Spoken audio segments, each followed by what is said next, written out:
నమస్తే అన్న. నమస్కారం అండి. అయితే వైఎస్ జగన్మోహన్ రెడ్డి గారు చాలా పర్యటనలకు అయితే వెళ్తున్నారు. సో ప్రతి పర్యటనలో కూడా ఏదో ఒకటి జరుగుతుంది. కేసులు పెడతాం, పోలీసులు కొట్టుకోవడం, ఎవరో ఒకరు ఎన్నో ఇబ్బందులు గురవుతున్నాయి. ఎట్లా చూస్తారు మీరు? ఏముందండి, ఆయన వెళ్ళేదే కూడా అరాచకాన్ని ప్రోత్సహించడానికి వెళ్తున్నాడు. ఇప్పుడు వెళ్ళింది ఎక్కడికి? బంగారుపాలెం. మామిడి రైతుల గిట్టుబాటు ధర ఆ ప్రోగ్రాం అంటే వాస్తవంగా 3 నెలల క్రితం చేస్తున్న ప్రోగ్రాం. మామిడి సీజన్ అయిపోయిన తర్వాత ఎవరో ఏ సలహా చెప్పాడో మరి ఆ సలహా విని ఈయన బంగారుపాలెం మామిడి రైతు గిట్టుబాటు ధర కావాలి, 12 రూపాయలు ఇవ్వాలని ఆల్రెడీ 12 రూపాయల దాకా చేరి మన ఇండియాలోనే మన తోతపరి 12 రూపాయలకి, మనది 12 రూపాయల కంటే ఎక్కువే వచ్చినట్టుంది. వాస్తవంగా ఇండియాలోనే ఎక్కువ ధర మన ఆంధ్రప్రదేశ్లో ఉంది. కానీ ఈయనకి ఎవరు సలహా చెప్పాడో తోతపరి అనే మామిడి గిట్టుబాటు ధర కోసం అని చెప్పి వచ్చాడు. వచ్చినప్పుడు ఏమన్నారంటే, మామిడి రైతుల గిట్టుబాటు ధర కోసం మీరు వెళ్ళేటప్పుడు ఒక 500 మందితో వెళ్ళండి, ఎక్కువ మందిని తీసుకెళ్ళకండి.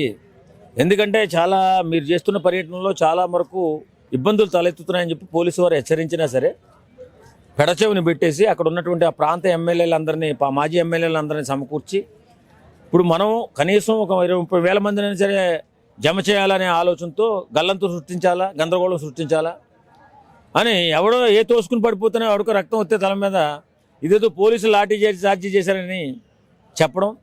తర్వాత జగన్మోహన్ రెడ్డి గారు వచ్చేటప్పుడు జగన్మోహన్ రెడ్డి ఇంకా కొంత దూరంలో ఉండగా ముందుగా ఒక 5 తాటర్ల మామిడికాయలు తెచ్చి రోడ్డు మీద పారబోయడం, అట్లా తొక్కించడం.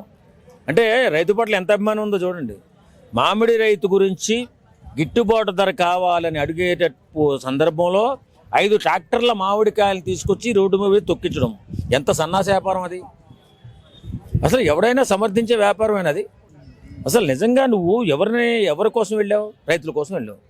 రైతు బాగోగుల గురించి మాట్లాడి రైతుల గురించి గ్రాండ్గా ప్రజెంటేషన్ చేయాలా. వాళ్ళకున్న కష్టాలని మీడియా ముందుకు తీసుకొచ్చి, ఏమండి మామిడి రైతుల కష్టాలు ఇవి, వాళ్ళకు వాతావరణం అనుకూలించకపోతే ప్రతి సంవత్సరం నష్టపోతూనే ఉన్నారు, 12 రూపాయల కంటే కూడా ఇంకా 15 రూపాయల దాకా గిట్టుబాటు ధర కావాలి అని అడగాల్సిన పెద్ద మనిషి జగన్మోహన్ రెడ్డి తలా తోకా లేకుండా అక్కడ ఉన్నటువంటి ఎవరికో దెబ్బ తగిలితే ఆ దెబ్బ గురించి మాట్లాడుతున్నారు తప్ప రైతుల కష్టాల గురించి మాట్లాడాలా, అక్కడ రైతులకు జరుగుతున్నటువంటి నష్టాల గురించి మాట్లాడాలా. ఇలాంటి ఏం చేత కాకుండా వచ్చేడు వెకిలి నవ్వులు, వెర్రి చూపులు చూడడం. ఇదేదో ప్రభుత్వం చేస్తుంది, ప్రభుత్వం అడ్డుకుంటుంది. ఎందుకు అడ్డుకుంటారో? నిన్ను అడ్డుకునే అవసరం ప్రభుత్వానికి ఏమని చెప్పండి? ఏమీ లేకుండా అక్కడ ఇష్టానుసారం జనాలను పోగేసి సీఎం సీఎం సీఎం అని చెప్పి కొట్టుకుంటా సీఎం అయిపోతాడా? ఇప్పుడు ఇంతకుముందు నిన్నెవడో సీఎం అనలా.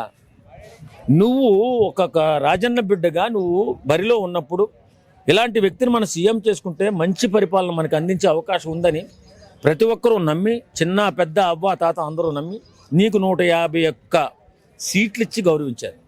గౌరవిస్తే నువ్వేం చేసావు?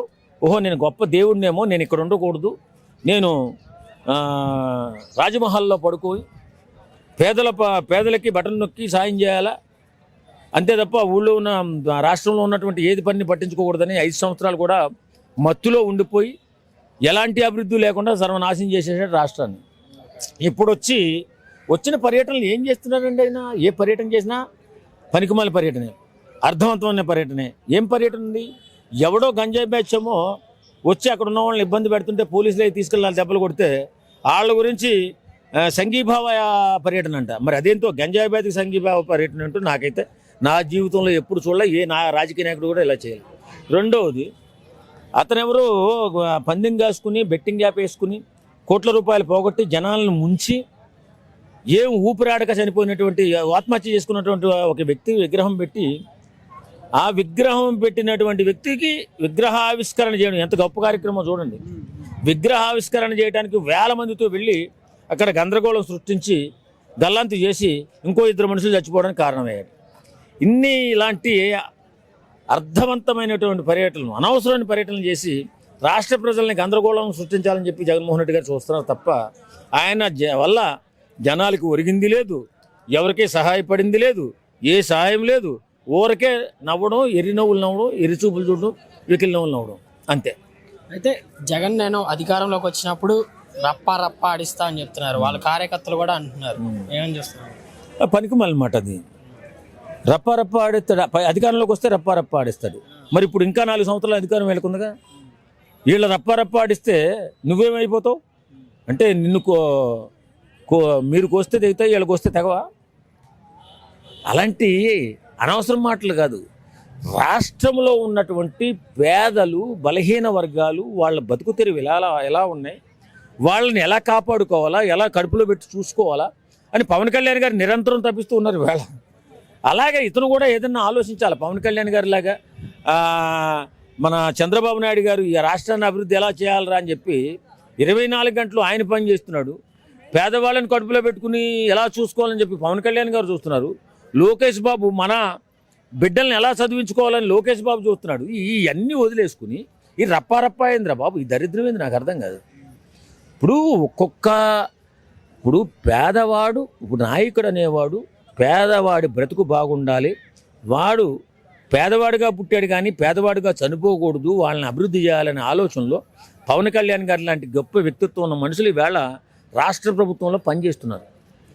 అలాంటి వ్యక్తులకి నువ్వు సలహా 5 సంవత్సరాలు ముఖ్యమంత్రిగా పనిచేసావు, నీ సలహా నీ అనుభవం ఏమైనా ఉపయోగపడుతుందమ్మో ఇవ్వండి.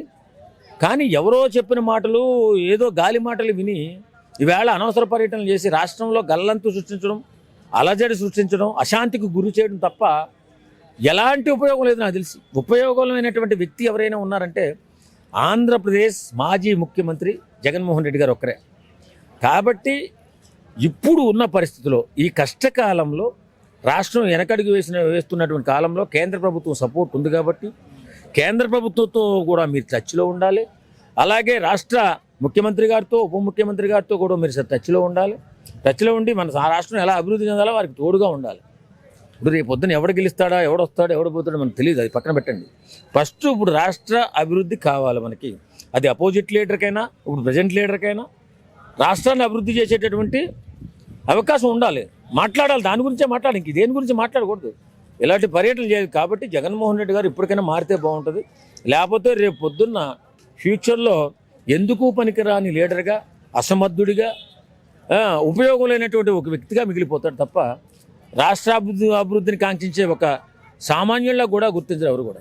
ఓకే అండి, thank you very much. Thank you.